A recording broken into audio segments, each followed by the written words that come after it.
de la iglesia, sean bienvenidos a nuestra escuela sabática. Hoy lo vamos a hacer demasiado diferente porque vamos a estar subiendo videos para que ustedes lo puedan ver cada sábado.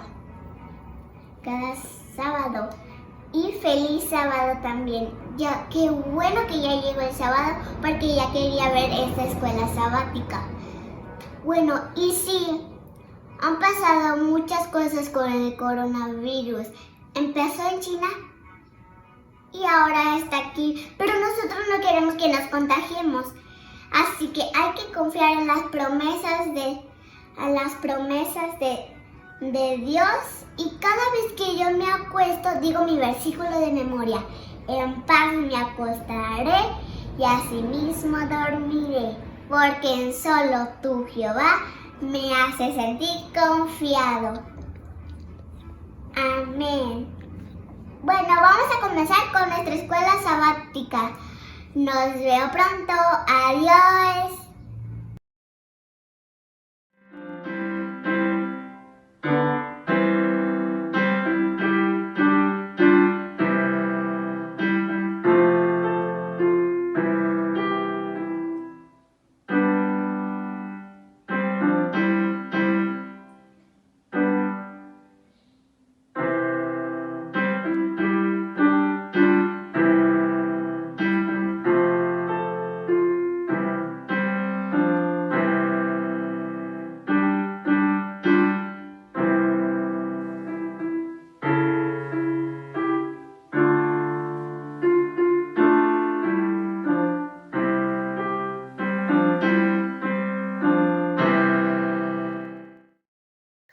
Hola, hermanos queridos, los saludo con mucho cariño, deseándoles un feliz sábado.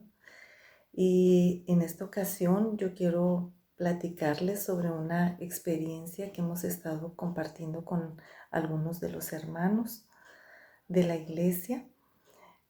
Como ustedes saben, tenemos un grupo pequeño que solía reunirse los martes por la noche en Casaín para estudiar la Biblia, para orar unos por otros, para orar por la iglesia, por las necesidades de nuestras familias, de nuestros amigos.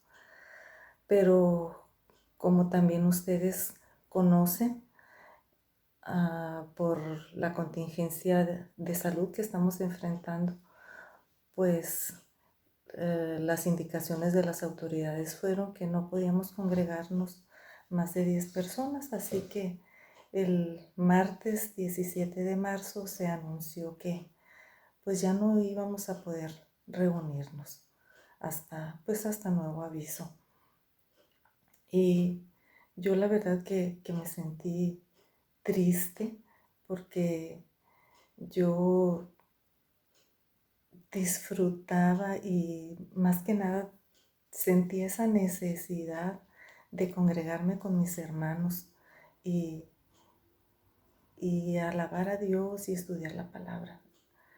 Y cuando avisaron que no nos íbamos a reunir esa noche, pues yo puse ahí un mensajito que a pesar de que no nos podíamos reunir, podíamos seguir estudiando la Biblia y orando unos por otros.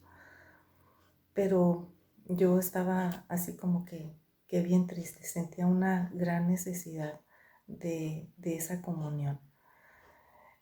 El siguiente día, el miércoles 18, que por cierto fue cumpleaños de Juan Manuel, y alguien subió en un grupo una invitación para una cadena de oración.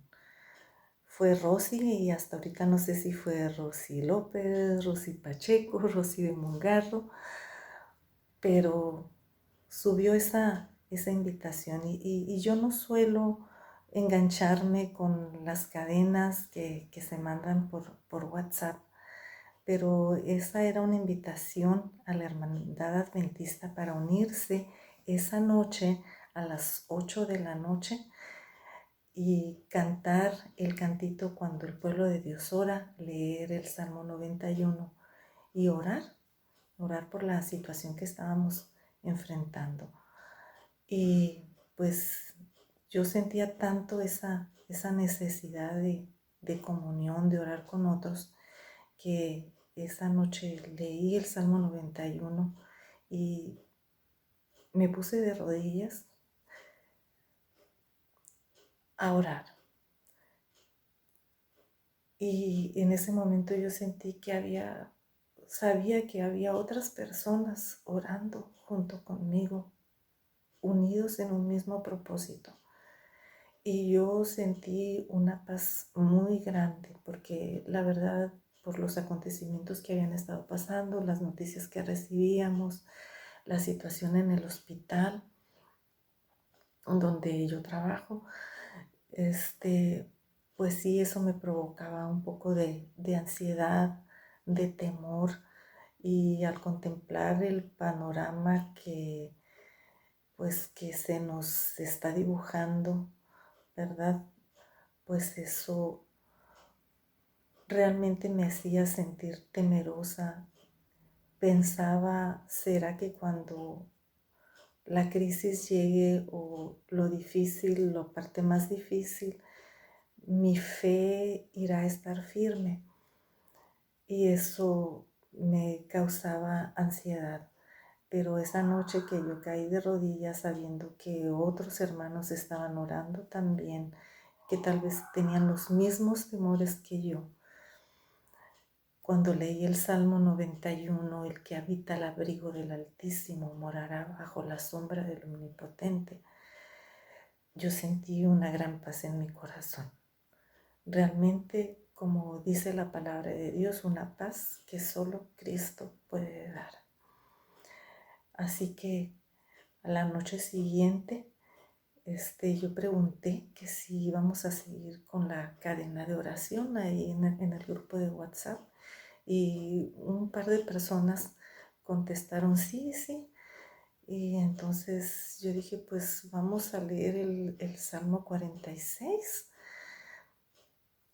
Y ese día también alguien había subido una reflexión del pastor Ted Wilson, presidente de la Asociación General de los Adventistas, que invitaba a la iglesia para que oráramos por el derramamiento del Espíritu Santo y para que Dios nos diera sabiduría para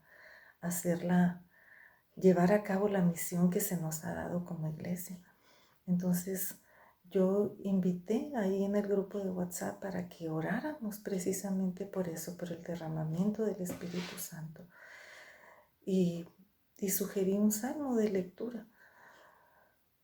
Y pues esa cadena también la compartí con algunos amigos, y en alguna noche Maggie me dijo, lo compartí también, la propuesta que hiciste de la lectura del Salmo, la compartí en el grupo de Tareando. Y yo dije, bueno, pues yo lo voy a compartir en el grupo de escuela sabática. A lo mejor alguien también quiere unirse pues a esta cadena de oración. Y sí, también, tanto en el grupo de Tareando como en el de escuela sabática, pues hubo quienes subieron su mensaje con manitas de oración. Y también en el grupo más extenso que hay de varias iglesias, ¿verdad? O de varias congregaciones, pues también lo compartimos ahí con algunos amigos, y cada vez, pues cada noche yo veía que se ponían más manitas, más mensajes con manitas, y eso en lo personal a mí me fortalecía, y yo creo que algunos de los otros hermanos pues también, no creo que a lo mejor al principio lo hacían para que yo no me sintiera así sola, a lo mejor así como que me seguían un poquito el rollo, pero ya después vi que se empezaron a unir más hermanos. Y yo creo que en estos momentos difíciles que estamos enfrentando, nosotros sabemos que esto no va a ir a la mejoría, y debemos pedir, consagrarnos cada día, ser constantes en la oración, buscar a Dios ahora que podemos hallarlo, estar unidos como iglesia, pedir el derramamiento del Espíritu Santo. Y eso nos va a ser de gran bendición a cada uno. O yo espero que nos sea de gran bendición, como ha sido de bendición para mí, y yo se los comparto. Y unirnos cada día. Mi mamá cada noche me habla y me dice, ¿qué salmo vamos a leer ahora? Y eso me da, pues a mí me conforta mucho saber que mi mamá y que varios hermanos de la iglesia estamos unidos en oración a una misma hora. Y la invitación es que cada noche nos unamos. Pueden leer el salmo que ustedes quieran, el pasaje de la Biblia que ustedes quieran, que exprese lo que su corazón está sintiendo en este momento. Cantar, si gustan, cuando el pueblo de Dios ora, o cualquier otro canto que ustedes quieran. Y entonces ponerse de rodillas quien pueda y quien decida así hacerlo, ¿verdad? Y pedir por la unidad de la iglesia, por las necesidades de nuestros hermanos, ¿verdad? Hay necesidades económicas, necesidades de trabajo, de salud. Orar por esas necesidades de la iglesia, familiares, personales, pero saber que como iglesia estamos todos juntos orando. Que Dios les bendiga, hermanos. Buenos días, hermanos. La familia Ibarra Bojorquez les desea un feliz sábado. Hermanos, me permito leer en la palabra de Dios en el libro de Primera de Crónicas, capítulo 16, versículo 11. Buscad al Señor y su fortaleza. Buscad su rostro continuamente. Feliz sábado, hermanos. Nuestras luchas y dificultades no deben paralizarnos. Si bien la situación en la que estamos viviendo son situaciones atípicas, tenemos un Dios que ha estado con nosotros en todo momento y desde siempre. Así es que yo les animo a que oremos, a que nos acerquemos a Él día a día, que nuestra fe se renueve cada día con Él y con nuestros seres queridos. Les mandamos nuestras oraciones y les invitamos a ver el repaso de la lección por la Escuela Sabática Like. Feliz sábado. Feliz sábado. Escuela Sabática Like presenta la serie Daniel. Lección 12. Del norte y el sur a la tierra hermosa. Abramos el maravilloso libro de Daniel. Hemos llegado al capítulo 11, el más complejo del libro, razón por la cual muchos le huyen como si se tratara del coronavirus. Pero lo cierto es que a ambos debemos enfrentarlos. Al coronavirus lo enfrentamos con el reto C. Compartir y consumir vitamina C. Conservar la calma. Quedarse en casa para evitar el contagio y la propagación. Ver el canal de Crecer Más. Y lo más importante, Confiar en el Creador. pues Él cuida de sus hijos.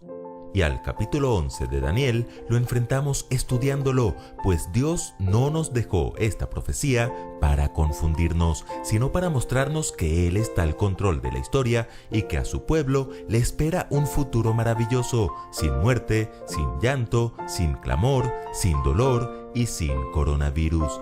La mejor manera de entender este capítulo es partiendo de un enfoque general para luego llegar a los detalles específicos de esta profecía. Ese enfoque general nos muestra que el capítulo 11 guarda la misma secuencia profética de las anteriores visiones de Daniel. Al igual que en los capítulos 2, 7 y 8, el mensaje profético se extiende desde los días del profeta hasta el tiempo del fin. Además, aparece una sucesión de potencias mundiales que a menudo oprimen al pueblo de Dios. Y finalmente, tal como en las visiones anteriores, esta también culmina con un final feliz. ¡Claro! Jesús le da la victoria a su pueblo. Teniendo claro este panorama general, estamos listos para pasar a algunos detalles importantes del capítulo. ¿Algunos? Sí, porque en 12 minutos no podemos abarcar todos los detalles de esta profecía, pero sí los más importantes. Así que la pregunta de esta semana es, ¿cuáles son los aspectos más relevantes de la profecía de Daniel 11?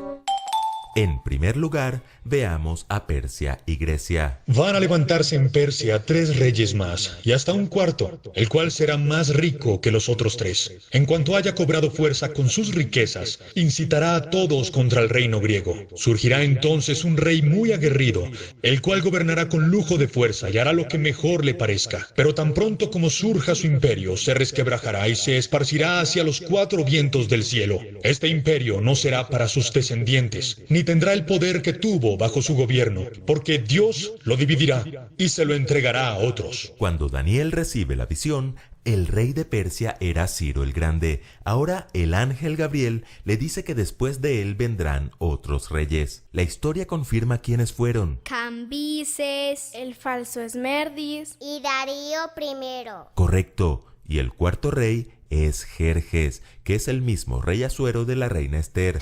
Este era muy rico y, como fue profetizado, un día quiso invadir Grecia con la fuerza de un Rottweiler, pero una fuerza menor de valientes soldados griegos lo hizo devolverse llorando como un cachorro. Después de esto, los griegos siguieron fortaleciéndose y no es difícil reconocer que Alejandro Magno es el poderoso rey que aparece en Daniel 11:3 y que se convierte en el gobernante absoluto de ese sector del mundo antiguo. Alejandro murió a los 32 años sin dejar ningún heredero para gobernar el imperio. Por eso, cuando el ángel dijo que el reino sería repartido por los 4 vientos y no a sus descendientes, se refería a que el imperio, después de varios años de guerra, quedaría al mando de 4 de sus generales: Seleuco, Ptolomeo, Lisímaco y Casandro. Una vez más, los libros de historia nos confirman que la palabra de Dios es veraz e infalible. En segundo lugar, veamos a Siria y Egipto. Como decíamos, con la muerte de Alejandro, el vasto imperio griego se dividió entre sus 4 generales. Con el tiempo, 2 de ellos desaparecieron de escena, quedando solo 2, Seleuco en Siria y Ptolomeo en Egipto, al norte y al sur de Palestina, respectivamente. Las guerras entre el rey del norte y el rey del sur profetizadas en esta parte del capítulo se refieren específicamente a las muchas batallas que involucran a estas 2 dinastías que luchaban entre sí por el control del territorio y que afectaban directamente al pueblo de Dios. Es como si 2 pandillas pelearan por el dominio del barrio y la iglesia quedara justo en medio del territorio en disputa. Eso sí que es un problema. Sí, según la profecía, se intentaría unir a estas 2 dinastías mediante matrimonios, pero esa alianza duraría poco. Pasados algunos años harán una alianza. La hija del rey del sur se casará con el rey del norte y harán las paces, aunque ella no retendrá su poder, y el poder del rey tampoco durará. Ella será traicionada junto con su escolta, su hijo y su esposo. Y el conflicto se reanudaría y la lucha seguiría hasta el próximo poder. En tercer lugar, veamos a la Roma pagana y la Roma papal. Mucha atención. Hasta esta parte del capítulo, el rey del norte tiene una aplicación literal y geográfica, pero a partir del versículo 16, el rey del norte aparecerá simbolizando a otros actores. Es decir, el rey del norte, más que una persona, es un título que ostentan distintos personajes a lo largo de la historia. Algo así como una reina de belleza. Miss Universo, por ejemplo. El título de Miss Universo permanece en el tiempo, pero los personajes que ostentan ese título cambian al finalizar cada periodo. Del mismo modo, el título del rey del norte es en primera instancia atribuido a la dinastía seleucida, luego a la Roma imperial y posteriormente a la Roma papal hasta el tiempo del fin, donde descubriremos quién es el verdadero rey del norte. ¿El verdadero rey del norte? Sí, pero eso lo descubriremos después de ver a los reyes del norte simbólicos. La Roma imperial ostenta su título de rey del norte entre los versículos 16 y 28, cubriendo un periodo que va desde el 168 a.C. hasta el 538 de nuestra era. El ángel lo describe de la siguiente manera. El ejército invasor hará de las suyas, pues nadie podrá hacerle frente, y se establecerá en la tierra gloriosa, la cual quedará bajo su dominio. Esa tierra gloriosa es Jerusalén, la capital de la nación judía, que fue dominada absolutamente por la Roma imperial. Algunas pistas adicionales en el texto bíblico refuerzan esta apreciación. Por ejemplo, el cobrador de tributos es César Augusto. Recuerden que Jesús nació durante su reinado, mientras María y José viajaron a Belén para el censo. Además, según la profecía, a este gobernante le sucedería un hombre despreciable. La historia muestra que el sucesor de Augusto fue Tiberio, su hijo adoptivo, quien fue una persona excéntrica y vil. Lo más importante es que durante el reinado de Tiberio, el príncipe del pacto sería destruido. ¿Saben lo que eso significa? Que Cristo sería crucificado. Correcto. Y eso es una evidencia poderosa de que Cristo es el centro de la profecía, por lo que sin duda podemos confiar en lo que Él dice que sucederá en el futuro. A partir del verso 29 hasta el 45, el título del rey del norte cambia de dueño. El ángel se refiere a un nuevo sistema de poder, y tal como en las visiones anteriores, este sistema conserva elementos de la Roma imperial, pero es diferente en algunos aspectos. Atacará el pacto santo, que es el plan de salvación. Profanará el santuario, atacando la obra de Cristo en el santuario celestial. Perseguirá al pueblo de Dios y se levantará contra Dios. ¿Lo recuerdan? Blanco es. Gallina lo pone. El único poder que calza perfectamente en ese zapato apretado es la Roma papal. Y en cuarto lugar, el tiempo del fin. En los 6 últimos versículos del capítulo, que van del 40 al 45, se nos habla del tiempo del fin. Para entender mejor los acontecimientos que se describen aquí, vamos a identificar primero a los actores principales de la última parte de esta profecía. El rey del norte, que como ya hemos explicado, está representado por la Roma papal. El rey del sur, que aparece nuevamente, ya no representando a la dinastía tolemaica de Egipto, al sur de Tierra Santa, sino al ateísmo, puesto que Egipto en la Biblia es símbolo de rechazo o negación de Dios, como queda evidenciado en las palabras de Faraón. ¿Quién es Jehová para que yo oiga su voz? Yo no conozco a Jehová. Y el monte glorioso y santo. Esta expresión se refiere a Sión, capital y corazón de Israel. Pero después de la cruz, el pueblo de Dios ya no se define por líneas étnicas ni geográficas. Por lo tanto, el Monte Santo aquí representa al pueblo de Dios en la tierra. Ya con los actores podemos armar la película titulada El tiempo del fin. Este comienza en 1798, cuando el rey del sur ataca al rey del norte, es decir, cuando Francia, que en Apocalipsis es identificada con Egipto por ser un poder ateo, ataca al papado, despojándolo temporalmente de su poder político. Una vez que su herida es restaurada, el rey del norte ataca al remanente, identificado como la tierra gloriosa. Gracias a la predicación del Evangelio, Edom, Moab y Amón, que son las ovejas que Jesús tiene en otros rediles, se unirán al pueblo remanente. Y en los últimos momentos, el rey del norte se aliará con sus enemigos en una triple alianza, cuando junte a mucha gente para atacar al remanente, pero será al fin destruido por la segunda venida de Jesús. ¿Han notado que el rey del norte, en sus diferentes facetas de la historia, siempre aparece atacando al pueblo de Dios? ¿Tienen idea de por qué lo hace? Escuchen bien, porque el verdadero rey del norte es Cristo Jesús. ¡Wow! Salmos 48:2 dice que Sión está a los lados del norte, la ciudad del gran rey. Y ese trono del gran rey lo han querido usurpar desde el inicio del conflicto de los siglos, cuando Lucifer exclamó: Y en el monte del testimonio me sentaré, a los lados del norte. Sobre las alturas de las nubes subiré, y seré semejante al Altísimo. Un día, los ataques a Dios y a su pueblo terminarán, y el verdadero Rey del Norte, Cristo Jesús, vendrá para hacernos reyes y sacerdotes para Dios su Padre. Escuela Sabática Like les invita a seguir estudiando juntos esta serie titulada Daniel. Hay 3 temas en la lección de hoy que merecen especial atención porque en estas áreas aún los adventistas del séptimo día tienen puntos de vista distintos. El papel y la naturaleza de Miguel, la naturaleza específica de la resurrección y las profecías del tiempo de Daniel 12. Aquí encontramos lo que vamos a estudiar hoy, la identidad de Miguel. Algunos comentaristas cristianos en general entienden que Miguel no es más que un ángel prominente. Sin embargo, hay evidencia bíblica significativa que señala a Miguel como el Hijo de Dios preencarnado. El segundo tema es el alcance de la resurrección.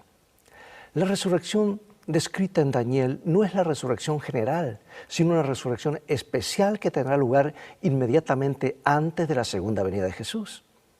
Y el tercer punto es las profecías del tiempo. Se han hecho intentos para interpretar las profecías de tiempo mencionadas en Daniel 12 como periodos de tiempo literales que se cumplirán en el futuro. Sin embargo, la mejor evidencia indica que estas profecías de tiempo coinciden y se superponen con las profecías de tiempo de largo alcance de Daniel 7 al 9. Así que toma tu Biblia y ya regresaré.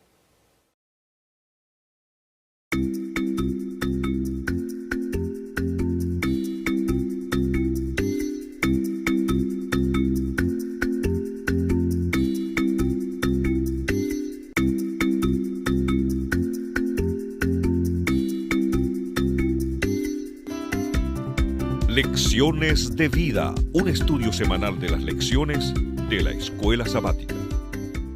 Nuestro versículo central está en Daniel capítulo 12, versículo 3. Una promesa maravillosa. Escucha.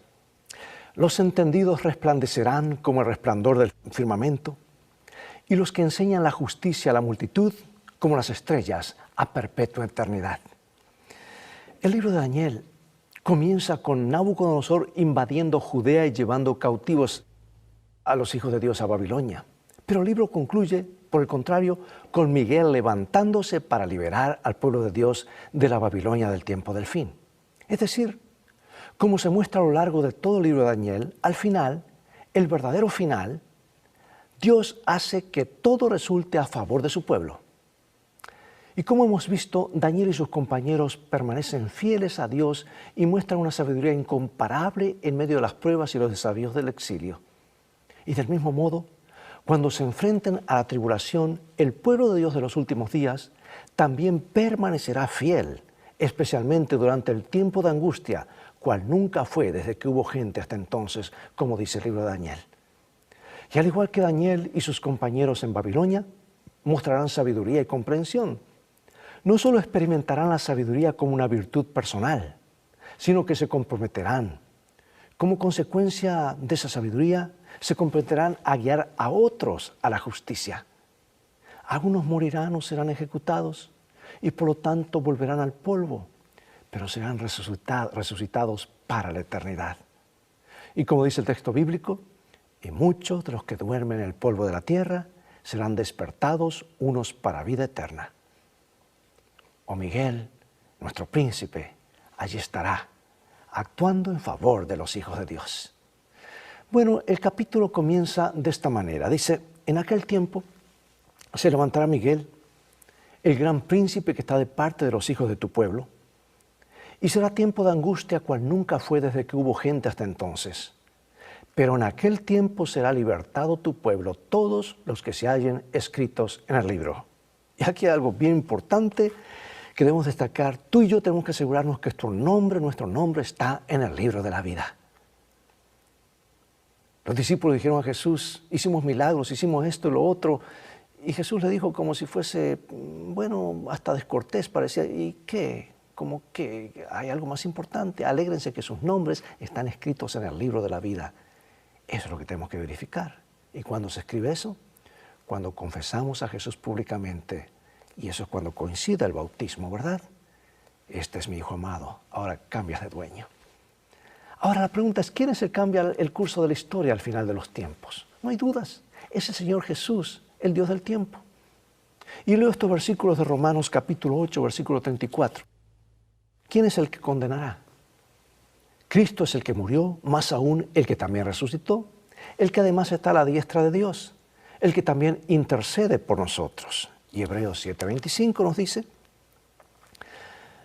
por lo cual también puede salvar perpetuamente a los que por Él se acercan a Dios, viviendo siempre para interceder por ellos. ¿Cómo nos ayudan estos versículos a entender lo que significa el texto de Daniel? Hasta ahora todos los capítulos de Daniel han comenzado mencionando al gobernante de una nación pagana. Pero Daniel 12 también comienza con un gobernante. Pero a diferencia de los demás capítulos, el gobernante es un príncipe divino que se levanta para liberar al pueblo de Dios. Lo libera de las manos de sus enemigos. Y como lo vimos en nuestro estudio de Daniel 10, Miguel es el mismo ser celestial poderoso que se le aparece a Daniel en el río Tigris. Y allí aparece como el representante celestial del pueblo de Dios. Él se ganó ese derecho. Y también aparece en otras partes de Daniel como el Hijo del Hombre, el príncipe de los ejércitos y el Mesías príncipe. Por lo tanto, Miguel, cuyo nombre significa ¿quién es como Dios o el que es como Dios?, no puede ser otro sino Jesús mismo. Ahora mira, es importante tener en cuenta el momento de la intervención de Miguel. Según Daniel 12:1 dice que sucede en aquel tiempo.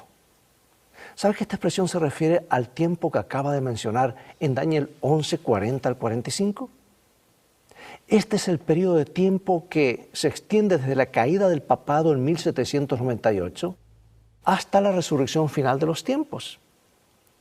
Dos aspectos importantes de la obra de Miguel se pueden inferir del verbo levantarse, utilizado en Daniel 12:1 para describir su acción. Primero, el verbo levantarse evoca el surgimiento de los reyes para conquistar y gobernar. El verbo también dice principalmente tiene también un sentido militar.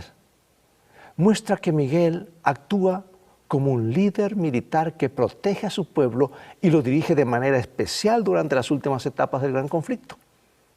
Y en segundo lugar, el verbo levantarse también señala a un juicio, porque dice Miguel se pone de pie para actuar como abogado en el tribunal celestial. Y como Hijo del Hombre, se presenta ante el anciano de días para representar al pueblo de Dios durante el juicio investigador. Y no temas llamar a este juicio investigador como algunos temen. Sí está investigando muchas cosas. Va a aclarar todas las cosas, aun las intenciones del corazón.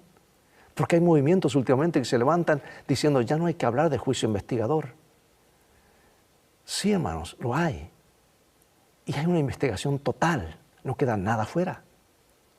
Pero es para vindicar el carácter de Dios y para declararnos a nosotros libres de culpa porque hemos puesto nuestro pasado en las manos de aquel que lo pagó todo y a la vez declararnos herederos del reino eterno.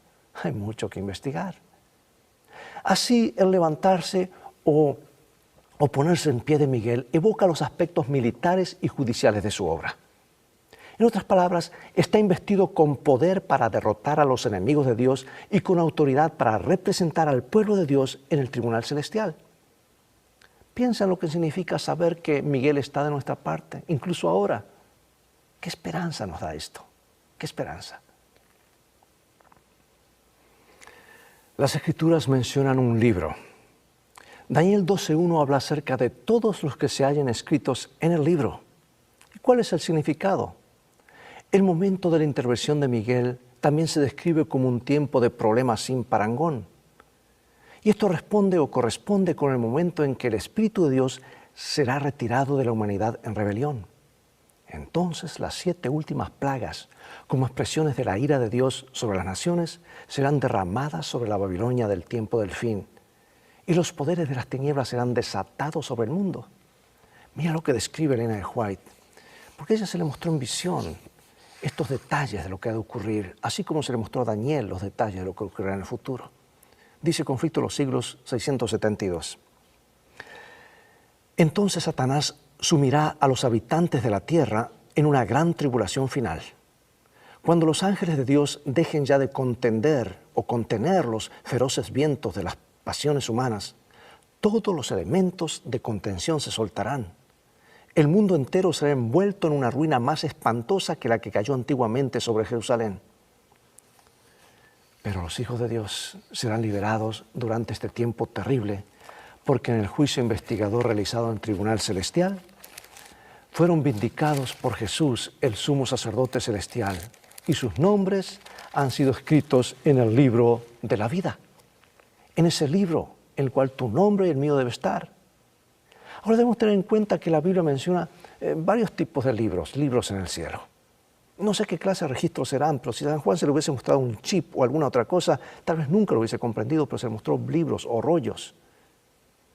Y allí hay libros que contienen los nombres de los que pertenecen al Señor y a veces se lo designa como el libro de la vida. Bueno, además, sabes que el libro de la vida en las Escrituras mencionan que contienen los registros de las obras humanas. Hay otros libros que registran eso también. Y estos son los libros que se utilizan en el tribunal celestial para determinar el compromiso de cada persona con el Señor. Son registros celestiales o bases de datos tan exactas que aún registran las intenciones del corazón. No solamente contienen los nombres y los hechos de cada ser humano, sino aún los detalles más íntimos y, como dice, las intenciones de nuestra mente. Sé que algunas personas desaprueban la idea de que sus nombres y especialmente sus obras estén escritos en el cielo. Pero una vez que consagramos nuestras vidas a Cristo, nuestros nombres se inscriben en el libro de la vida y nuestras malas acciones son eliminadas en el juicio, porque Jesús pagó en nuestro favor. Y este registro celestial le aporta evidencia judicial al universo entero de que pertenecemos a Jesús y por lo tanto tenemos el derecho de ser protegidos durante el tiempo de tribulación. Por eso pregunto, ¿por qué solo la justicia de Cristo es nuestra única esperanza de estar escritos en el libro? Escucha esta maravillosa promesa de Daniel capítulo 12, versículos 2 y 3. Y muchos de los que duermen en el polvo de la tierra serán despertados, unos para vida eterna y otros para vergüenza y confusión perpetua. Los entendidos resplandecerán como el resplandor del firmamento, y los que enseñan la justicia a la multitud como las estrellas a perpetua eternidad. Bueno, ¿de qué acontecimiento nos está hablando aquí y por qué? Teniendo en cuenta lo que entendemos sobre la muerte, este evento es tan importante para nosotros. ¿Por qué lo es? Daniel hace la que probablemente es la referencia más explícita a la resurrección del Antiguo Testamento. Y al reflexionar sobre este pasaje, podemos aprender algunas verdades importantes. Por ejemplo, primero nos indica la metáfora del sueño, que ningún alma es inmortal, que ningún alma inmortal habita en cuerpos humanos. Es más, hermano, escucha esto, hago una pausa acá. Nosotros perdimos la inmortalidad en el jardín del Edén. Nadie es inmortal, el único inmortal es Dios. Jesús nos devolverá la inmortalidad cuando venga. Y para mí el mayor hecho de que no hay nada que sigue viviendo después de la muerte es que perdimos la inmortalidad por escuchar otras voces, pero ganaremos la inmortalidad por escuchar la voz de Jesús y no será de vuelta cuando Jesús venga por segunda vez y será el momento de la resurrección o cuando los que estén vivos serán transformados. Los seres humanos somos una unidad indivisible de cuerpo, mente y espíritu. Y en la muerte la persona deja de existir y permanece inconsciente hasta la resurrección. Es como una luz que se apaga y preguntamos, ¿dónde se fue la luz? A ninguna parte. Deja de ser. Segundo, nuestro texto señala a la resurrección venidera como la inversión de lo que sucede como consecuencia del pecado. Es justo lo opuesto. De hecho, la expresión traducida como polvo de la tierra, en el idioma original de Daniel 12:2 dice, tierra del polvo. Y esta secuencia de palabras inusuales apunta a Génesis 3:19, el único otro pasaje bíblico donde la palabra tierra precede a la palabra polvo.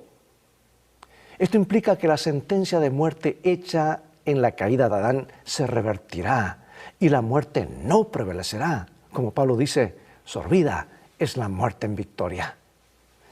Y ahora leo en Romanos capítulo 8, versículo 18, y nos dice así. Pues tengo por cierto que las aflicciones del tiempo presente no son comparables con la gloria venidera que en nosotros ha de manifestarse. Y ahora en Hebreos capítulo 2. Así que por cuanto los hijos participaron de carne y sangre, Él también participó de lo mismo para destruir por medio de la muerte al que tenía el imperio de la muerte, esto es, al diablo, y librar a todos los que por el temor de la muerte estaban durante toda la vida sujetos a servidumbre. Sí, amigo, amiga, la muerte arruina, termina todas las cosas aquí. Pero se nos ofrece la promesa de que la muerte no tiene la última palabra para con los creyentes fieles. La muerte es un enemigo vencido.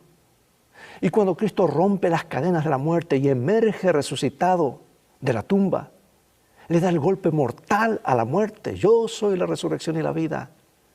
El que cree en mí, aunque esté muerto, vivirá. Y ahora podemos mirar más allá de la realidad temporal de la muerte, a la realidad última de la vida que recibimos de Dios en Cristo. Y debido a que Miguel se levanta, los que pertenecen también se levantarán. Los que son de Él, los que le pertenecen. Se levantarán de la tierra del polvo, es lo que dice literalmente, para brillar como las estrellas por los siglos de los siglos. Por eso, en medio de los dolores y las luchas de la vida, ¿cómo podemos obtener esperanza y consuelo de la promesa de la resurrección al fin? Porque en un sentido muy real, casi no hay otra cosa que nos importe. Y ahora se hace el último pedido a Daniel. Daniel capítulo 12, versículo 4, nos dice así: pero tú, Daniel, cierra la palabra y sella el libro hasta el tiempo del fin. Muchos correrán de aquí para allá y la ciencia se aumentará. ¿Por qué el libro de Daniel debía ser sellado hasta el tiempo del fin?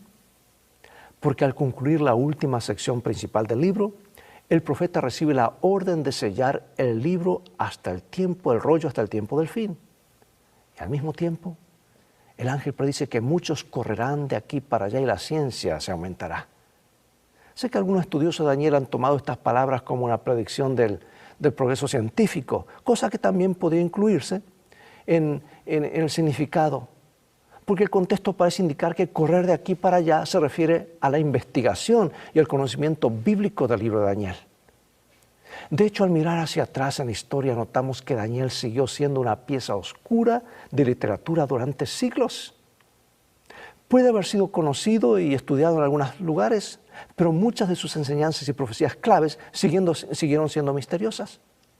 Por ejemplo, los mensajes proféticos relacionados con la purificación del santuario celestial, el juicio, la identidad y el trabajo del cuerpo pequeño, junto con el marco de tiempo relacionado con estas profecías, distaban mucho de ser aclarados, no habían ocurrido y estaban todavía en el futuro. Y se dijo a Daniel: sella el libro hasta el tiempo del fin, entonces los entendidos comprenderán. Y estamos viviendo ya en este tiempo, y hoy podemos entenderlo y no dejar de lado estos estudios. Nos aclaran lo que Jesús hace, nos aclaran nuestro propósito y nuestro destino como pueblo. Pero sabes que desde la Reforma Protestante en adelante, cada vez más personas comenzaron a estudiar el libro de Daniel. Sin embargo, fue solo en el tiempo del fin que el libro finalmente se abrió y su contenido se reveló más completamente. Lo señala Elena de White, inspirada por Dios. Conflicto de los siglos, 405, dice: desde 1798 el libro de Daniel ha sido dessellado. El conocimiento de las profecías se ha incrementado y muchos han proclamado el solemne mensaje del juicio cercano. Y también hay un comentario, el Comentario Bíblico Adventista, volumen 4, página 879, dice: a finales del siglo XVIII y principios del siglo XIX, se despertó un nuevo interés en las profecías de Daniel y Apocalipsis en lugares muy distantes de la tierra. El estudio de estas profecías llevó a la creencia generalizada de que el segundo advenimiento de Cristo estaba cercano. Y numerosos expositores en Inglaterra, José Wolf, en el Medio Oriente, Manuel Lacunza en América del Sur, William Miller en los Estados Unidos, junto con una serie de otros estudiantes de las profecías, declararon sobre la base de su estudio de las profecías de Daniel que el segundo advenimiento estaba a las puertas. Hoy, esta convicción se ha convertido en la fuerza impulsora de un movimiento mundial. Piensa en eso. Piensa en la gran ventaja que tenemos hoy para poder mirar hacia atrás en la historia y ver cómo se han cumplido las profecías históricas de Daniel. Por eso pregunto, ¿cómo debería esto ayudarnos a confiar en todas las promesas de Dios? Bueno, ahora viene el tiempo de espera, donde se mencionan 3 periodos de tiempo que lamentablemente muchos han dado su propia interpretación y están aquí en Daniel capítulo 12, versículos 5 al 13. Y dice: Y yo, Daniel, miré, y aquí otros 2 que estaban en pie, el uno a este lado del río y el otro al otro lado del río. Y dijo un varón vestido de lino que estaba sobre las aguas del río: ¿Cuándo será el fin de estas maravillas? Y oí al varón vestido de lino que estaba sobre las aguas del río, el cual alzó su diestra y su siniestra al cielo, y juró por el que vive por los siglos, que será por un tiempo, tiempos y la mitad de tiempo. Y cuando se acabe la dispersión del poder del pueblo santo, todas estas cosas serán cumplidas. Y yo oí, mas no entendí. Y dije: Señor mío, ¿cuál será el fin de estas cosas? Y él respondió: Anda, Daniel, pues estas palabras están cerradas y selladas hasta el tiempo del fin. Muchos serán limpios y emblanquecidos y purificados. Los impíos procederán impíamente, y ninguno de los impíos entenderá, pero los entendidos comprenderán. Y desde el tiempo en que se ha quitado el continuo sacrificio hasta la abominación desoladora, habrá 1290 días. Bienaventurado el que espere y llegue a 1335 días. Y tú irás hasta el fin y reposarás y te levantarás para recibir tu heredad al fin de los días. Ahora, curiosamente, esta escena final tiene lugar en el río, o sea, el Tigris, el lugar de la última gran visión de Daniel. Sin embargo, la palabra utilizada aquí no es la palabra hebrea común para río, sino el término Yeor, que generalmente designa al río Nilo. Y esto nos recuerda el Éxodo y muestra que así como el Señor redime a Israel de Egipto, también redimirá a su pueblo en el tiempo del fin. Bueno, se dan aquí 3 esquemas proféticos, 3 fechas o 3 tiempos. El primero, tiempo, tiempos y medio tiempo, que responde a la pregunta: ¿cuándo será el fin de estas maravillas? Y las maravillas se refieren a las cosas representadas en la visión de Daniel 11, que son una elaboración de Daniel 7 y 8. Y más específicamente, este periodo de tiempo fue mencionado en Daniel 7:25 y más tarde en Apocalipsis 11:12 y 13, como dije, en 7 lugares diferentes del Antiguo y el Nuevo Testamento. También corresponde a los 1260 años de supremacía papal que se extendieron desde el año 538 al año 1798 después de Cristo. Y Daniel 11:32 a 35 se refiere a la misma persecución, pero sin mencionar su duración. Los otros 2 periodos de tiempo, 1290 y 1335, responden a una pregunta: ¿cuál será el fin de estas cosas?, que el propio Daniel le propuso al hombre vestido de lino. Y ambos comienzan con la eliminación del continuo y el establecimiento de la abominación desoladora. Por ejemplo, de la lección de Daniel 8 aprendimos que el continuo se refiere a la intercesión continua de Cristo, que fue reemplazada por un sistema de adoración falsificado. Por lo tanto, este periodo profético debería comenzar en el año 508 después de Cristo, cuando Clodoveo, rey de los francos, se convirtió a la fe católica. Y este importante evento allanó el camino para la unión entre Iglesia y el Estado que prevaleció durante la Edad Media. Por lo tanto, los 1290 días terminaron también en 1798, cuando el Papa fue arrestado bajo la autoridad del emperador francés Napoleón. Y los 1335 días, el último periodo profético mencionado en Daniel, terminó en 1843, porque dice, y aquí hago una pausa: bienaventurado el que llegue a los 1335. ¿Por qué bienaventurado? Porque justamente alrededor de esa fecha estaban esperando el regreso de Cristo, la esperanza más dulce. Y este fue el tiempo del movimiento milerita y un renovado estudio de las profecías bíblicas. Fue un tiempo de espera y esperanza en la inminente venida de Jesús. En todo el libro de Daniel vemos 2 cosas. El pueblo de Dios es perseguido y finalmente es vindicado y salvado. Por eso pregunto, ¿cómo puede ayudarnos esta realidad a tratar de mantenernos fieles a pesar de nuestras propias pruebas? Bueno, dado que Dios El Dios de Daniel es nuestro Dios y nosotros somos el pueblo de Dios. Las promesas de Daniel también son nuestras promesas. Miguel, a saber Jesucristo, es nuestro representante en el santuario celestial. Él es el Dios viviente que maneja la historia y nos cuida. Por lo tanto, podemos vivir el presente y mirar hacia el futuro con alegría y confianza. Pregunto, ¿qué peligros enfrentamos al establecer fechas de acontecimientos futuros en el tiempo del fin? ¿Qué principio profético crucial se encuentra en las palabras de Cristo que encontramos en San Juan capítulo 14, versículo 29? Y ahora os lo he dicho antes que suceda para que cuando suceda creáis. Que debería ayudarnos a entender cómo usar la profecía para nuestro provecho espiritual y evitar la trampa de hacer o creer en predicciones falsas. ¿Qué decir del tiempo en el que vivimos ahora? Con comunicación instantánea y sorprendentes avances científicos que no siempre son para nuestro bien. ¿Qué hace que la idea suceda, que suceda en tiempo de angustia sea como nunca ha sido antes? Que sea algo que sea difícil de imaginar. Un grupo de estudiantes universitarios estaba frustrado con su lucha por entender el libro de Daniel. Entonces fueron al gimnasio a jugar al baloncesto. Y después de su juego, notaron que el viejo cuidador estaba sentado en la esquina leyendo. ¿Qué está leyendo, Joe?, le preguntaron. El libro de Daniel, respondió. Oh, no puedes entender eso. Sí puedo, respondió Joe. Es bastante simple. Dios gana. Amigo, amiga, ese es el gran mensaje de este libro. Con Jesús tendremos la victoria.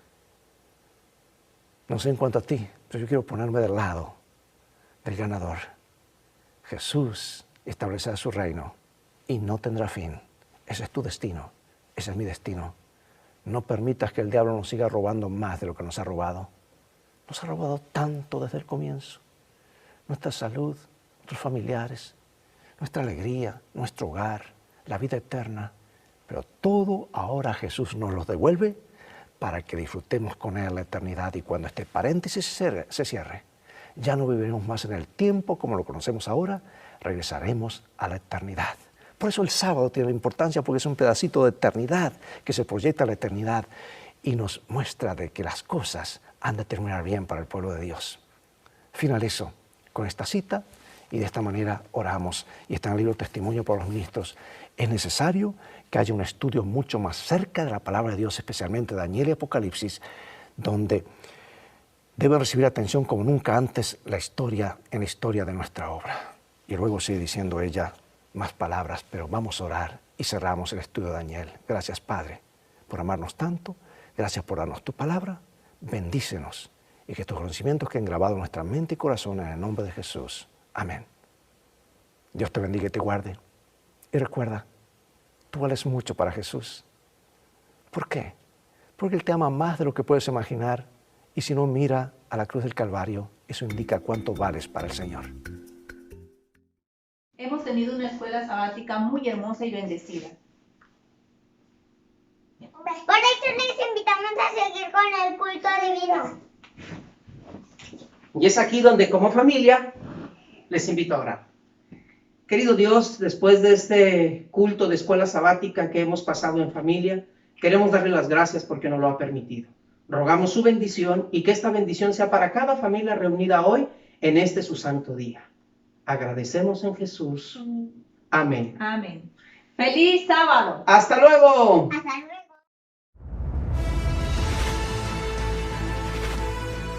Probar y ver. Historia de hoy. El descubrimiento de la gracia.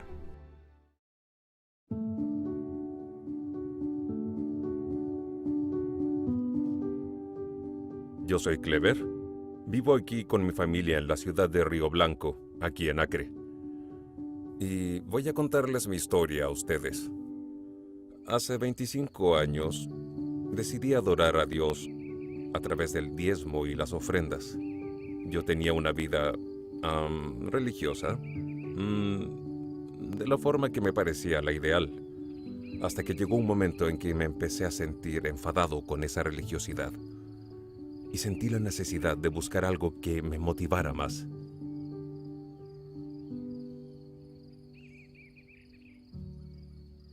comencé a contemplar a Jesús, releí los evangelios, releí el deseado, parábolas de Jesús, y descubrí un Jesús que me fascinó.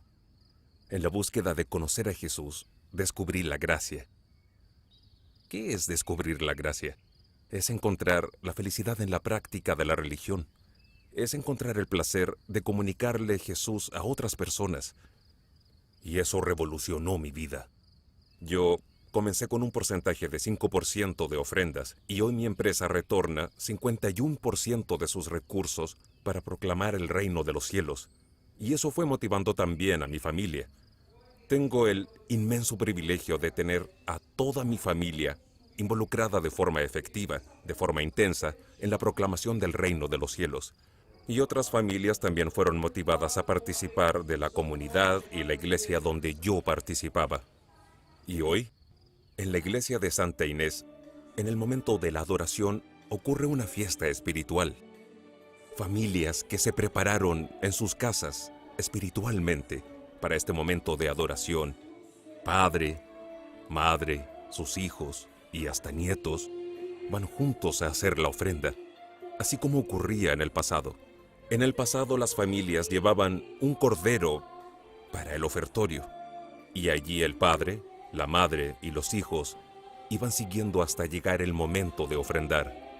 En esos tiempos, la ofrenda remitía a Jesús, apuntaba a Jesús.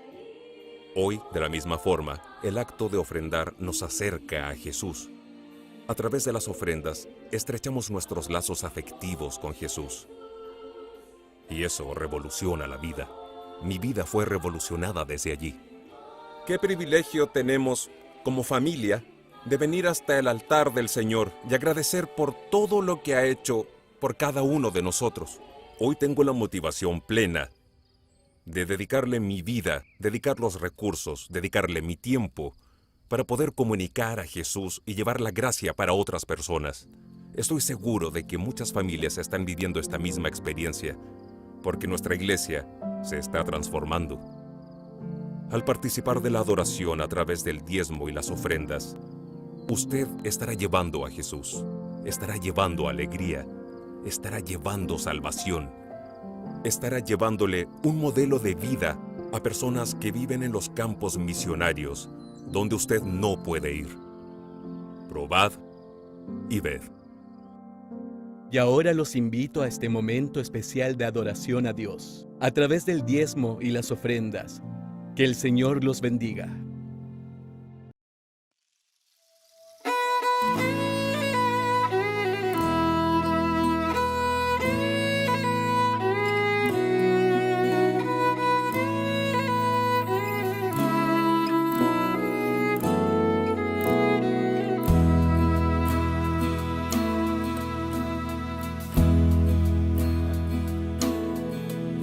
Loamos, oh Dios, con alegre canción, porque en Cristo tu Hijo nos diste perdón. Aleluya, te alabamos, cuán grande es tu amor. Aleluya, te adoramos, bendito Señor.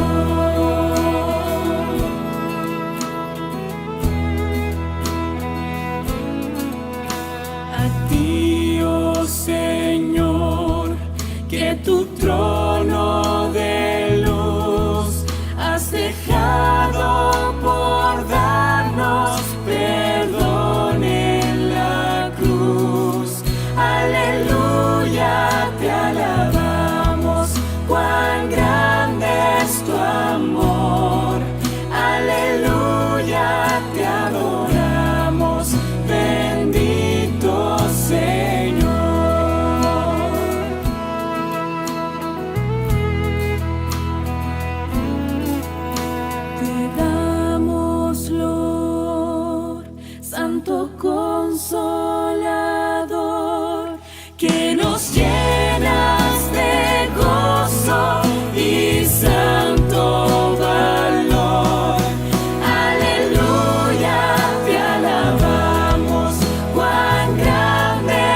sábado, espero que estén muy bien el día de hoy.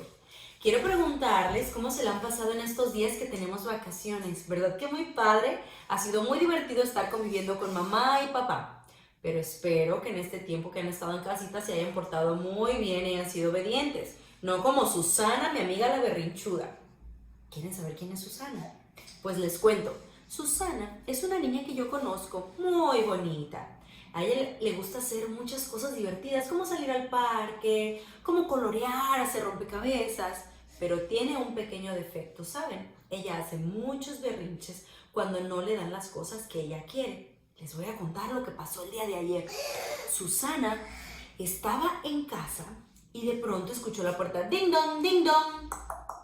¿Quién creen que era? Era Lorena, su vecina, y llegó con algo en un plato. ¿Y qué creen que era? Era su postre favorito de todo el mundo. A ver, díganme cuál es el postre favorito de ustedes. ¡El pastel! Sí, era el pastel. Jimena dice que el pastel. Pues, ¿qué creen? Era un pedazo de pastel del sabor favorito de Susana. Era de chocolate. Pues Susana lo vio y se le antojó. ¿Y saben qué pasó? Le dijo a su mamá, mamá, ¿me dejas comérmelo? Y le dijo, no, Susana, este pastel lo trajo Lorena para todos nosotros. Ahorita que cenemos lo vamos a partir en partes iguales y lo vamos a compartir y lo vamos a comer. Susana se enojó y empezó a hacer un berrinche, pero señor berrinche, mamá, empezó a pegarle en el piso, se tiró y se aventaba y lloraba enojada. La mamá de Susana se preocupó mucho y dijo, lo siento, Susana, pero no voy a darte siempre lo que tú quieres. Tienes que aprender a compartir, hija. ¿Y qué creen que pasó? Susana gritó enojada y dijo, pues entonces no quiero. Yo no quiero un pedazo chiquito. Y aventó el pastel que salió volando por la mesa y se fue a su cuarto y se encerró. ¿Y qué creen?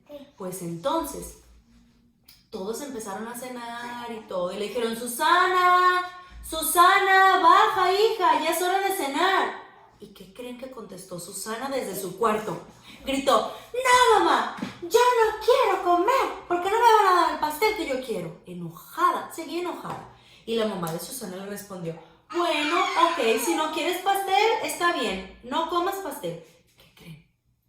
Pues que los papás y el hermano de Susana terminaron de cenar y se comieron el pastel. Lo partieron en 3 pedazos, papá, mamá y el hermano, y dejaron a Susana sin pedazos. Bueno, empezaron a cenar, comieron el pastel y se quedaron en la mesa platicando. ¿Qué creen que pasó? Que Susana bajó las escaleras, calladita, y se acercó con su mami y le dijo, mamá, ¿ya me puedo comer mi pedazo de pastel? No, hija, pero no hay pastel. No me guardaste pastel. Empezó a llorar. Y le dijo, hija, yo fui muy clara. Yo te dije que no te iba a guardar pastel porque tú dijiste que no querías. Entonces yo no te guardé ningún pastel. ¡Uah! Empezó a llorar, mamá, pero es que siempre que te digo que no quiero algo, aún así tú siempre me guardas un pedazo. ¿De verdad no me guardaste ningún pedacito chiquito? Y la mamá de Susana le dijo, lo siento, hija, pero no te guardé ningún pedazo de pastel. Así, ni un chiquitito. Entonces Susana empezó a llorar, pero su mamá se acercó y la sentó en la silla con ella y le dijo, vamos a platicar, Susana. Quiero que con esto aprendas que no... Y el hermano también hablaron con él. Quiero que aprendas a que cuando tú digas algo, lo tienes que hacer. Por ejemplo, si tú dices, no quiero comer esto, entonces significa que no lo quieres comer. Y si nosotros nos lo comemos y no te guardamos, no te debes de enojar con nosotros porque tú lo decidiste. Y Susana se quedó muy triste. Está bien, mamá. De ahora en adelante ya no voy a portarme así y voy a compartir con todos. Entonces la mamá se puso muy feliz porque por fin Susana aprendió a compartir y ya no hacía berrinches. Porque ese día Susana aprendió que cuando ella decía que no quería, no le iban a guardar nada. Entonces, la siguiente semana vino un tío de visita y trajo un pastel un poco más grande, pero no era tan grande. Y Susana dijo, mamá, ¿me das un pedacito para mí? Ya no pidió todo el pastel, ahora sabía que tenía que esperar a que le compartieran para que todos pudieran comer. Entonces Susana aprendió la lección. ¿Sabes? A veces nosotros tenemos que aprender lecciones de mamá o de papá. Si en estos días tú te has portado grosero o has hecho algún berrinche y mamá te ha regañado, no te enojes. Ellas lo hacen porque te aman mucho. Así como la mamá de Susana le enseñó que no debía de ser berrinchuda, mamá y papá también nos van a enseñar en estos días qué está bien y qué está mal. Te mando un abrazote muy grande y antes de despedirme, a ti me gustaría orar contigo. ¿Te gustaría cerrar tus ojos? Vamos a orar. Querido Jesús, te doy muchas gracias por este hermoso sábado que nos dejas compartir por medio de esta transmisión. Te pedimos por favor que tú bendigas a cada uno de los niños que nos esté escuchando, que tú los ayudes a ser buenos y amables en casa, que ellos puedan aprender a respetar las reglas de papá y mamá, que sepan compartir y que no hagan berrinches. Te pido que tú los cuides siempre de todo mal y que los protejas de cualquier enfermedad. En tu nombre lo pedimos y lo agradecemos todo. Amén. Dios te bendiga. ¡Feliz sábado! Un sábado más en esta vida, en esta tierra. ¿Por cuánto tiempo? Hasta que Jesús venga. Y después de sábado y de mes en mes, estaremos adorándole ante su presencia sin ningún problema. Hoy mismo el miedo cunde. ¿Por qué? Porque los números nos están mostrando que la enfermedad va para arriba y que aunque aparentemente en China se ha controlado, en otros países se ha salido del control de las posibilidades sanitarias y la gente muere. Muere en países con ciencia avanzada, con tecnología avanzada, porque nos enfrentamos a un virus que nuestro cuerpo no tiene defensas. No sabemos cuáles son los orígenes del mismo. Así es que seguramente usted que me está escuchando en su casa, porque en la iglesia no nos hemos reunido, se dan cuenta que traigo guantes, me acabo de quitar el cubreboca y estoy poniéndome ropa de protección para evitar ser un contagio para los demás y también evitar que nos contagien. La contingencia dice quédate en casa y lo intentamos hacer. Sin embargo, los servidores de salud y aquellos que tenemos que cuidar de los más débiles, de alguna manera, pues nos exponemos un poquito más. Les voy a pedir que en este momento oremos para abrir la palabra de Dios, para estudiarla juntos y para adquirir de Él fortaleza y entendimiento. Vamos a orar. Querido Padre, te damos gracias por la oportunidad que nos das de vivir y de estar sanos. Seguramente en este momento algunos de los que nos están escuchando y nos están viendo a través de este medio están sufriendo dolor, enfermedad, incluso la pérdida de algún ser querido.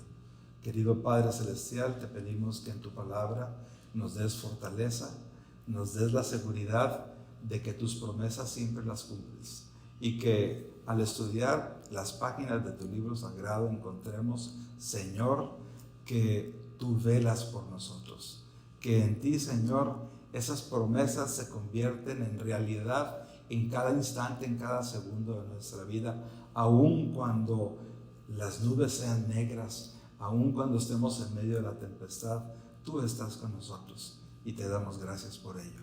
La honra y la gloria sean para ti, bendice tu palabra en Jesús. Amén. Hace unos días, creo que fue el día de ayer, en uno de los chats que tenemos como familia, la familia de mi esposa, alguien subió un versículo de Isaías 44 que dice, enciérrate en tus aposentos, voy a buscarlo porque Isaías, 26:20 dice, anda pueblo mío, entra en tus aposentos, cierra tras ti tus puertas, escóndete por un breve momento hasta que pase la ira. Y esto despertó una cantidad de respuesta en la familia, como diciendo, bien, la palabra de Dios, las profecías y tal. Debemos de tener mucho cuidado de no sacar un texto nomás y fuera de su contexto aplicarlo en circunstancias que incluso puedan exacerbar, aumentar el miedo, el temor en las gentes. En la palabra de Dios debemos encontrar seguridad. Ese versículo que les acabo de leer de Isaías está hablando de una circunstancia especial del pueblo de Israel. Está hablando de un pueblo que le ha dado la espalda al Dios que le protege, que lo ha sacado de Egipto, que lo ha cuidado, que le ha prometido y que le ha cumplido. Pero como ese pueblo se ha descuidado y ha sido desobediente, vienen las maldiciones, vienen el resultado de haber abandonado a Dios. Y entonces queda un pequeño pueblo fiel dentro del pueblo general que ha abandonado a Dios. A ellos Dios en su palabra les dice su remanente. Y a ese remanente, en esa circunstancia especial, le dice: recógete, mete en tu casa, porque viene el castigo y no debe de tocarte a ti. Tú estás en el Señor, cuídate. Muy bien, esa circunstancia no tiene nada que ver con nosotros. Es una historia, es algo del pasado, pero sí tiene que ver con un Dios que se preocupa tanto que lanza una advertencia de seguridad a los que ama y a los que le aman a Él. Y a través de la palabra de Dios, de Génesis a Apocalipsis, vamos a encontrar a un Dios que se preocupa, a un Dios que se preocupa tantísimo, que cuando ha hecho todo bueno y el hombre le ha abandonado, este Dios crea de hecho ya tenía plan de emergencia en la circunstancia de que el hombre decidiera darle la espalda. Cuando Eva y Adán pecan, Dios viene y les habla acerca de ese plan, de ese proyecto. Le hablamos el plan de salvación, Génesis 3:15, la primera promesa de un Salvador. Y aunque Adán y Eva todavía habrían de pasar 4,000 años, no les toca a ellos el cumplimiento de esa promesa. Nosotros, aproximadamente 6,000 años después, en la historia podemos alegrarnos en decir que tenemos la seguridad que se cumplió esa promesa cuando Jesús aplastó la cabeza de la serpiente en la cruz en el Gólgota. Sí es cierto que el enemigo le pegó una mordida en el tobillo, en el calcañar, pero Jesús resucitó el domingo, y con Él, en Él, y gracias a su vida perfecta y haber vencido la muerte, nosotros no tenemos nada que vencer. Cuando vamos a la palabra de Dios, encontramos que hay un sinnúmero de promesas que están a nuestra disposición para darnos tranquilidad. Salmos utiliza en muchas ocasiones, porque David, que es uno de los mayores autores de los Salmos, él sabía muy bien lo que era depender de Dios. Entonces, en muchas ocasiones habla de Dios como castillo, como mi refugio, como mi roca, como descanso debajo de tus alas, debajo de tus brazos protectores. Hay mi cerco, hay, una cantidad enorme de promesas y de epítetos que se refieren a Dios como seguro, como el único sitio en el cual nosotros podemos encontrar seguridad ante la tormenta. Y hoy, pues estamos viviendo una tormenta internacional, donde vemos por todos lados noticias que producen desaliento. Por ahí se dijo, ya viene la vacuna. Es imposible que se desarrolle una vacuna. No tenemos protección. La protección es quedarte en casa. Pero si te quedas en casa, no trabajas. Si no trabajas, no tienes con qué comprar. Entonces, ¿cómo le hacemos? Los hijos de Dios, de alguna manera, tienen que saber que dependiendo de Dios, están seguros. Quiero decirles que las promesas de Dios que se encuentran en el Antiguo Testamento no se acabaron en la cruz. Alguien por ahí dice, el Antiguo Testamento era para los judíos. No, Isaías dice claramente que la palabra de Dios es para siempre. Se seca la flor, se marchita la hierba, mas la palabra de Dios es para siempre. Y hasta el final del libro, todavía hasta Apocalipsis, dice que no se puede cambiar nada de este libro, que debe de ser para la eternidad. La Biblia es para siempre. Así es que no seamos así como interesados en tratar de sacar únicamente lo que nos conviene de la Biblia para hacer de nuestra vida lo que nos parezca. No es así. Cuando nosotros vamos a la Biblia a encontrar en sus promesas seguridad, tenemos que recordar que aquellos que son los hijos de Dios son los que encuentran que las promesas de Dios se cumplen en ellos. En Salmos 32 dice un versículo muy interesante que lo podemos asociar a Salmo 51, porque David había pasado una circunstancia de pecado que estaba condenado incluso a apedreamiento, a la muerte inmediata. no solo tuvo relaciones sexuales con una mujer casada y le embarazó, sino que mandó matar a su esposo. Y cuando en el capítulo 51 de Salmos encontramos a un David arrepentido que dice: he pecado contra ti, Padre, contra ti he pecado. Y en el versículo 10 de ese capítulo 51 dice: crea en mí, oh Dios, un corazón recto y renueva un espíritu nuevo dentro de mí. David está acudiendo a Dios. Y en el versículo primero del capítulo 32 de Salmos, David dice: bienaventurado aquel cuya transgresión ha sido perdonada y cubierto su pecado. ¿Qué tiene que ver esto con lo que estamos viviendo ahora? Pues tiene que ver muchísimo, porque aquellos que están bajo la sombra protectora de Dios, aquellos que han sido perdonados, aquellos que tienen una relación completamente libre con el Padre porque han sido perdonados, son aquellos a los cuales las promesas de Dios les llueven, pues les caen como una lluvia de bendiciones constantemente. Y vamos a repasar alguna de esas promesas para que nosotros en casa, mientras estudiamos y volvemos a repasar y estudiar, nos des la seguridad. Aquello que nos está haciendo latir más rápido el corazón, incluso que nos está aumentando la presión arterial. Hoy en la mañana, mientras desayunaba con papá, encontramos hace un par de días que traía la presión de mi papá alta. Hace tiempo dejó de tomar sus medicamentos porque su presión se normalizó, su frecuencia se normalizó y va a cumplir 99 años el próximo mes. Bueno, ya el 17 de mayo, 99 años, si Dios permite que llegue, son una buena cantidad de años, sin hipertensión y sin diabetes, sin problemas serios. Pero se quejaba de dolorcito de cabeza y le checamos la presión y encontramos que traía la presión alta. Y entonces él no se quiere tomar medicamentos porque él dice que está bien, que no los necesita. Entonces le checo la presión otra vez hoy y la encuentro un poquito alta y dice: no necesito tratamiento, no voy a tomar mis medicinas. Papá, le digo, así como te cuidas de no alcohol, no tabaco, no quieres tomar café, ya lo dejaste, porque estás cuidando tu cuerpo, porque sabes que es templo del Espíritu Santo, pues también tienes que cuidar. ¿Por qué te subió la presión? Es que he estado viendo las noticias y he visto la gente cómo se muere y tengo miedo. Tengo una nieta en Europa, tengo un nieto en Colombia, y empieza a hablar acerca de sus hijos. Acá tiene unos bisnietos en Canadá, nieta en Canadá, en Texas. Está la familia regada en Ensenada, en California, y todos están expuestos. Y eso realmente me quita el sueño y me preocupa muchísimo.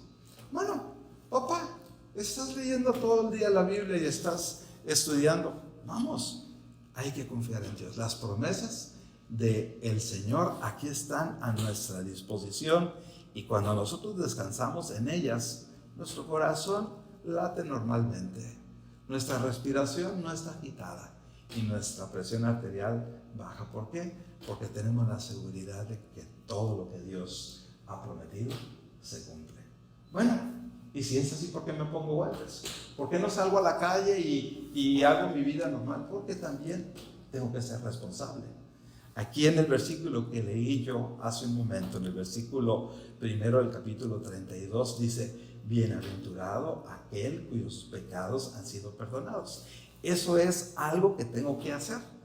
Tengo que depender de Dios y tengo que ir a la sangre de Cristo para ser perdonados. Y una vez perdonados, es como ponerme en la hamaca, relajarme completamente seguro de que las promesas de Dios se van a cumplir en mí.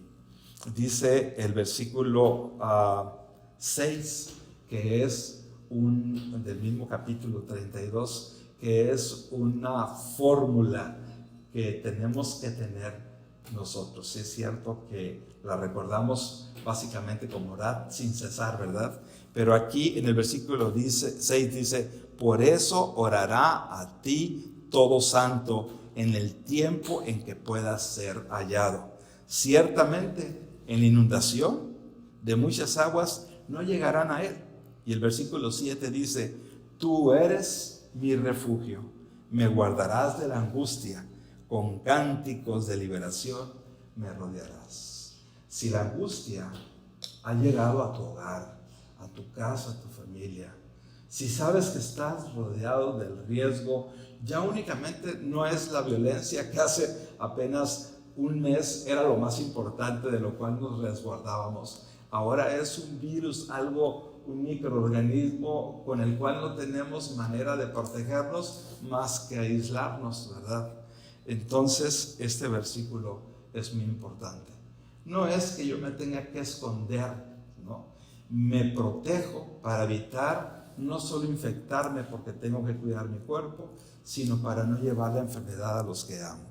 Recordando que el versículo 7 me da perfectamente tranquilidad. Tú eres mi refugio. Tú me perdonaste.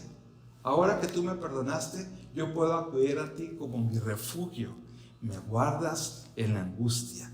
Y por lo tanto, te canto alabanzas. Y constantemente el salmista agarra el arpa y agarra el pandero y agarra los timbales y empieza con cánticos de aleluyas a Dios, porque sabe que en Él hay seguridad, hay salvación, en Él tiene refugio. El pastor de nuestra iglesia ha estado subiendo el versículo muy socorrido y que tenemos que estar recordando constantemente, que está en Salmos 46. Dios es nuestro amparo y fortaleza, nuestro pronto auxilio en las ¿qué? En las tribulaciones. En las tribulaciones estamos pasando por tribulación. Podríamos achacar la situación que estamos viviendo a los últimos días, a la situación que precede a la segunda venida de Jesús. Claro que sí. Ha habido muchos momentos en los cuales el mundo cristiano ha intentado colocar proféticamente una situación de angustia generalizada con una relación con los últimos días. Y no está mal hacerlo, porque vivimos cada día y nuestro día de gracia es hoy, porque no sabemos si vamos a despertar mañana. Pero tratar de decir muy bien, esta situación que estamos viviendo está precediendo a los momentos esperados, difíciles, que anteceden a la segunda venida de Jesús. Podría ser, tal vez, pudiera ser, o no. Puede ser que haya una cura generalizada, una admiración por alguna vacuna que se descubra y se acabe esta situación emergente, ¿sí? Puede ser que ocurra así o puede que no. De cualquier manera, yo tengo que estar listo y tomado de la mano de Dios. Otra vez vuelvo al primer versículo del capítulo 32.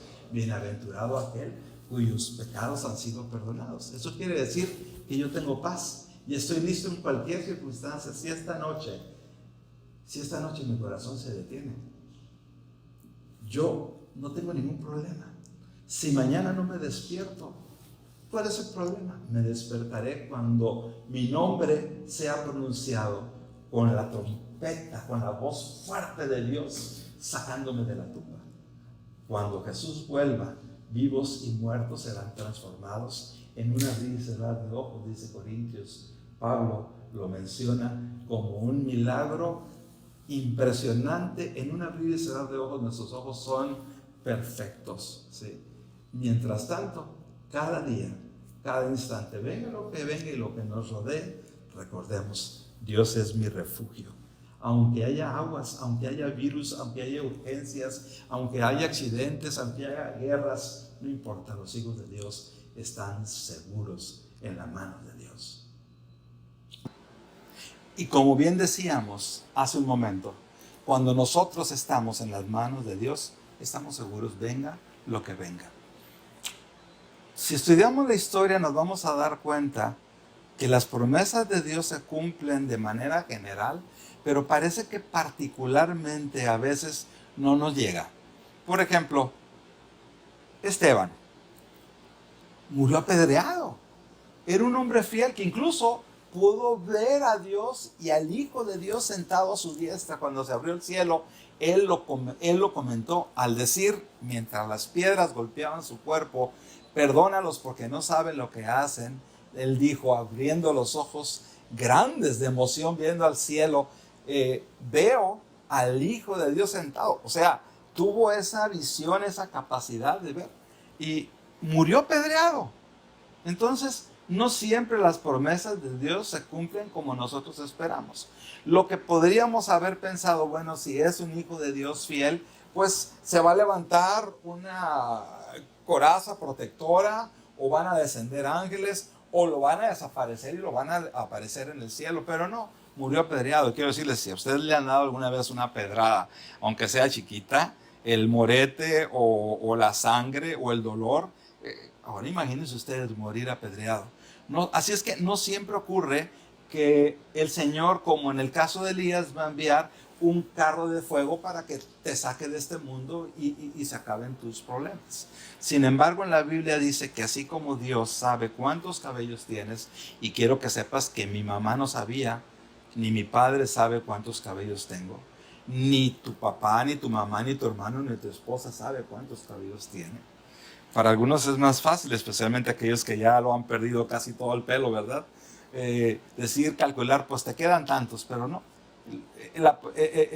La palabra de Dios dice que Él sabe de cada uno de nosotros cuántos cabellos tiene para darte la seguridad de que su interés en ti es personal.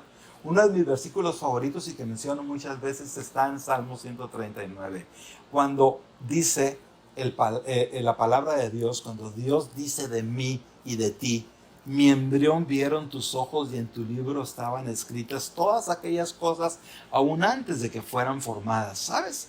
Eso habla de un interés que va más allá de lo humanamente explicable. Ahora mismo con el ultrasonido podemos tener una idea de cómo va a ser la cara de un bebé al nacer. Sí, hay ultrasonido de tercera y cuarta dimensión que nos permiten tener una imagen muy linda de ese bebé que se encuentra dentro del útero. Pero imagínate cuando ese bebé es un feto de 3 semanas, cuando apenas empieza a latirle el corazón y no tiene forma más que de una pequeña lagartijita en el útero de mamá, y que Dios diga: yo sé que va a tener los ojos así, que va a medir, va a pesar, si no te descuidas comiendo mucho, especialmente estos días que estás encerrado. Pero bueno, Él sabe todo de ti antes de que nazcas. Tal es su interés en ti. Entonces, ¿por qué te preocupas? ¿Por qué te preocupa esta calamidad que está ocurriendo? Descansa en el Señor. Miren, aquí tengo otro salmo precioso, ¿sí?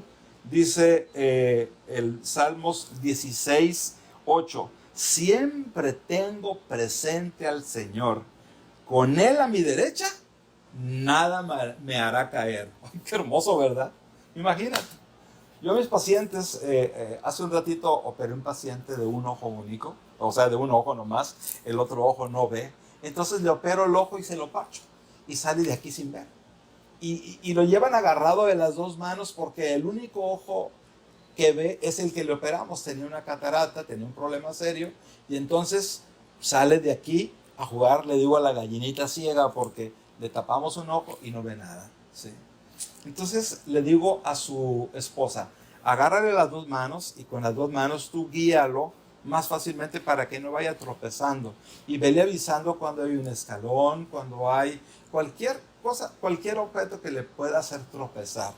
Muy bien, este versículo del Salmos me habla de un Dios que, si tú lo tienes a tu derecha, y la diestra, la derecha es la parte fuerte, aunque algunos haya zurdos en la audiencia, siempre se habla de la derecha como la parte fuerte de nuestro cuerpo. Versículo 8 a través del capítulo 16 de Salmos: siempre tengo presente al Señor, con Él a mi derecha, nada me hará caer. En el versículo 31 del capítulo 3 también de Salmos dice: pero tú, Señor, me rodeas cual escudo. Tú eres mi gloria. Tú mantienes en alto mi cabeza. Ahora mismo, cuando como el avestruz, aunque no es una realidad, lo utilizamos como un ejemplo, el avestruz no esconde la cabeza cuando lo andan correteando, sale corriendo. Es un ave muy rápida. Pero bueno, decimos que escondemos la cabeza como el avestruz. y no tenemos que hacerlo en esta circunstancia. Sí te recomiendo que te cuides, que te laves las manos, que busques distancias, que evites contactos, que te vayas a tu casa. Y la razón de ello no es para que no que te contagies, sino para controlar el contagio que llegue de manera gradual. Dicen los números, de acuerdo a la Organización Mundial de la Salud, que aproximadamente el 75% de la población se va a tener el coronavirus dentro de los próximos 3 meses. Pero no es lo mismo tenerlos de manera gradual para no ir sobresaturando los hospitales a tenerlos, de manera demasiado rápida como ocurrió en Italia. En nuestro país tenemos un índice de mortalidad muy por debajo del de Italia, que anda en 5%, nosotros andamos por debajo del 1%. Eso quiere decir que hemos seguido las indicaciones. Seguimos esas indicaciones porque estamos en el mundo. Jesús dijo, no ruego que los quites del mundo, ahí están en el mundo, forman parte de él. No son del mundo, pero están en el mundo. Así es que las bendiciones de Dios a sus hijos que están en el mundo, en un mundo que está pasando por circunstancias terribles de dolor, de desesperación, de enfermedad ante lo desconocido, nosotros no nos preocupamos porque hemos puesto al Señor a nuestra diestra y Él no va a dejar que caigamos. Pero recuerda, eso es cuando estás tomado de la mano de Dios, cuando has sido perdonado, cuando has aceptado la sangre de Jesucristo. Él satisface todas sus promesas en ti.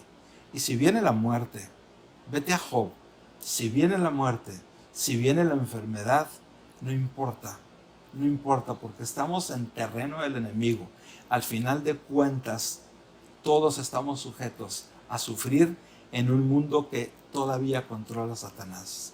Al final, cuando el Señor regrese en las nubes de los cielos y pueda satisfacer y cumplir todas sus promesas en sus hijos, nosotros viviremos eternamente. Mientras tanto, hagamos hoy mismo del Señor nuestro refugio, nuestra fortaleza. ¿Cómo? Dependiendo completamente de Él.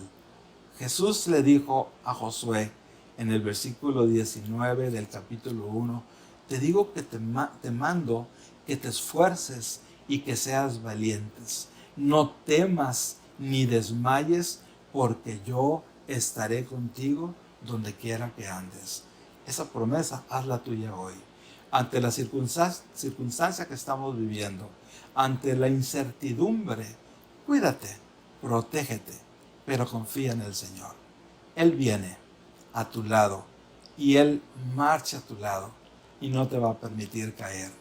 Y si llegas a enfermarte y tu corazón deja de latir y descansas en el Señor, ten seguro que al volver Jesús resucitarás y te unirás a el grupo de redimidos y de santos no caídos y ángeles que por toda la eternidad alabaremos a un Dios amoroso y tierno que hace todo posible para que en cualquier circunstancia tú estés seguro.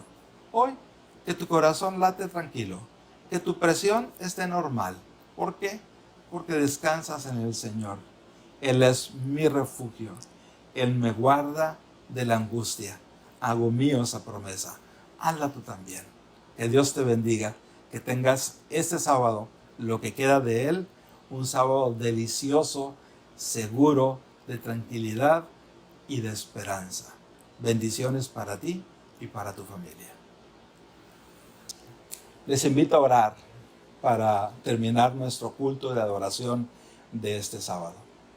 Querido Padre, te damos muchísimas gracias porque tú eres nuestro Dios, porque nos has dado en tu santa palabra, nos has revelado que nos amas y lo has demostrado de muchas maneras. Hoy cuando el mundo teme, Señor, nosotros estamos seguros en ti. Y permite, Señor, que seamos luz, que llevemos esa seguridad a los que nos rodean. No solo, Señor, a través de la palabra, sino pues en una actitud de total dependencia y fe de ti. Que nuestros corazones y nuestras mentes, Señor, estén en reposo en ti, no solo este sábado, sino cada día y hasta que tú vengas. No hay virus, no hay enemigo que tú no puedas vencer. Por eso hoy, este sábado, adoramos y alabamos tu nombre, porque eres nuestro Dios. Gloria a ti, Padre, en Jesús. Amén. Amén. Feliz sábado. Que estén ustedes muy bien. Hasta pronto.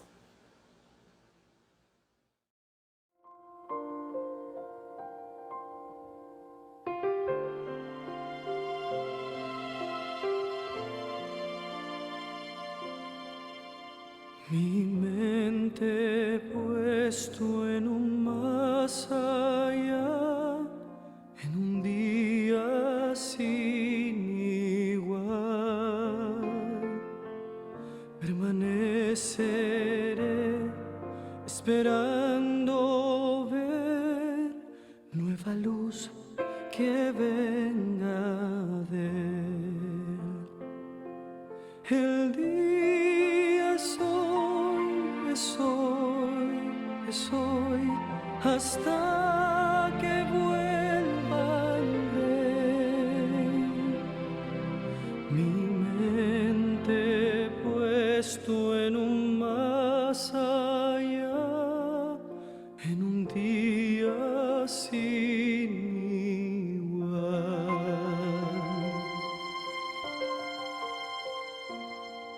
Escogí el camino estrecho a andar, el camino estrecho a andar, porque sé que el tiempo cercano está y llegará.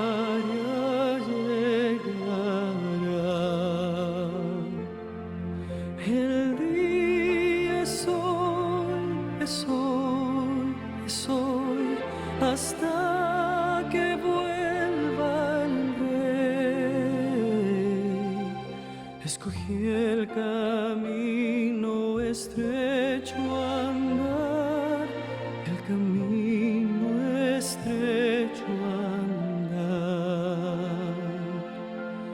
Oh Señor, vuelve pronto, te ruego en oración.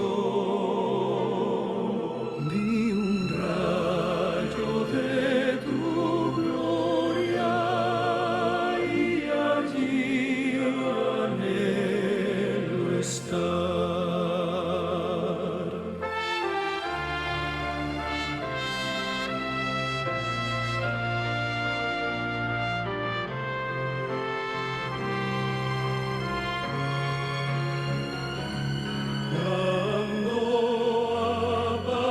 Aparecerá mi rey y trompetas mil con él, y mi Cristo descienda en majestad, por los santos él vendrá.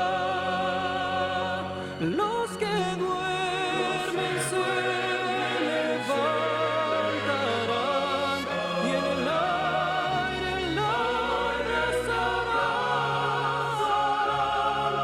cuando aparecerá mi rey. Trompetas mil con él. Oh Señor, vuelve pronto, te ruego en oración. Vi un rayo de tu gloria y allí anhelo estar.